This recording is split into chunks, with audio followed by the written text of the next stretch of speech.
Telangana public service commission ఏం చెప్పిందంటే, అభ్యర్థులకి ఏదైనా సందేహాలున్నా, గ్రీవెన్సెస్ ఉన్నా, ఏమున్నప్పటికీ ఇక్కడ వెబ్సైట్లో మనకి గ్రీవెన్స్ అనేది ఒకటి ఇచ్చింది.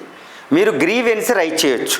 మాకు ఈ బాధ ఉంది, దీన్ని తీర్చండి, దీన్ని నివృత్తి చేయండి అని మనం తెలంగాణ పబ్లిక్ సర్వీస్ కమిషన్కి వెళ్ళొచ్చు అనమాట.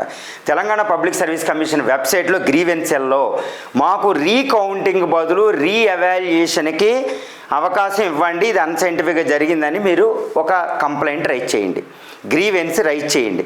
ఇలా ఇప్పుడు రాసిన వాళ్ళలో ఎక్కువ శాతం మంది, అంటే నేనేమంటున్నానంటే ఇప్పుడు ఆల్మోస్ట్ 21,000లో 20,000 బాధపడుతున్నారు. అది 200-300 మినాయిస్తే అందరూ బాధపడుతున్నారు కదా. ఈ బాధని తెలంగాణ పబ్లిక్ సర్వీస్ కమిషన్ వెబ్సైట్లో గ్రీవెన్స్ రైట్ చేయండి.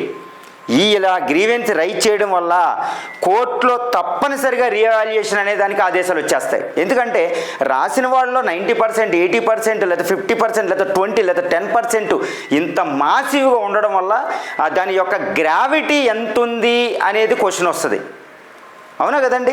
ఆ గ్రావిటీ అంటే ఈ ప్రాబ్లం యొక్క తీవ్రత ఎంత ఉంది అనేది కోర్టుకి, తెలంగాణ పబ్లిక్ సర్వీస్ కమిషన్కి తెలుస్తుంది, ఈవెన్ గవర్నమెంట్కి కూడా తెలుస్తుంది. అరే రాసిన వాళ్ళందరూ మాకు వద్దు, మాకు రీకౌంటింగ్ వద్దు, దాంట్లో అంతా అవకతవకలు జరిగినాయి, సైంటిఫిక్గా జరగలేదు, ఎవరెవరో సివిల్స్ వాళ్ళకి రాలేదు, ఆర్ట్స్ వాళ్ళు లేదు, ఏజ్ లేదు, కొన్ని క్యాస్ట్లు లేవు, తెలుగు భాష అయితే లేనే లేదు.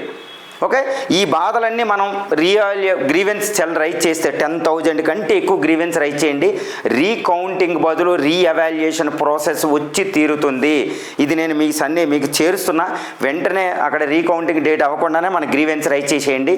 ఇది అవ్వడం వల్ల చాలా సత్ఫలితాలు వస్తాయి. పూర్తి ఫలితం మీకు వస్తుందని ఆశిస్తున్నా.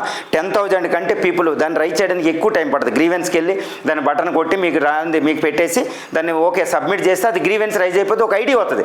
ఆ ఐడీలు మీ దగ్గర పెట్టుకోండి. ఆ ఐడీలు మీ దగ్గర పెట్టుకుని అవసరమైతే నా వాట్సాప్ వాటి గ్రీవెన్సాల్లో పేరు డీటెయిల్స్ గ్రీవెన్సాల్ నా దగ్గర పంపండి, నేను ప్రిజర్వ్ చేస్తాను. ఇంకా ప్రిజర్వ్ చేయడానికి వేరే వాళ్ళు కూడా ఉన్నారు, వాళ్ళకి పంపిస్తే వాళ్ళు ప్రిజర్వ్ చేస్తారు. నా దగ్గర అన్నీ ఉండదు. ఐఎమ్ డీసెంట్రలైజింగ్ దిస్ వన్ అనమాట. ఓకేనా, ఇది మీరు పెట్టుకోండి. Okay, I wish you good luck.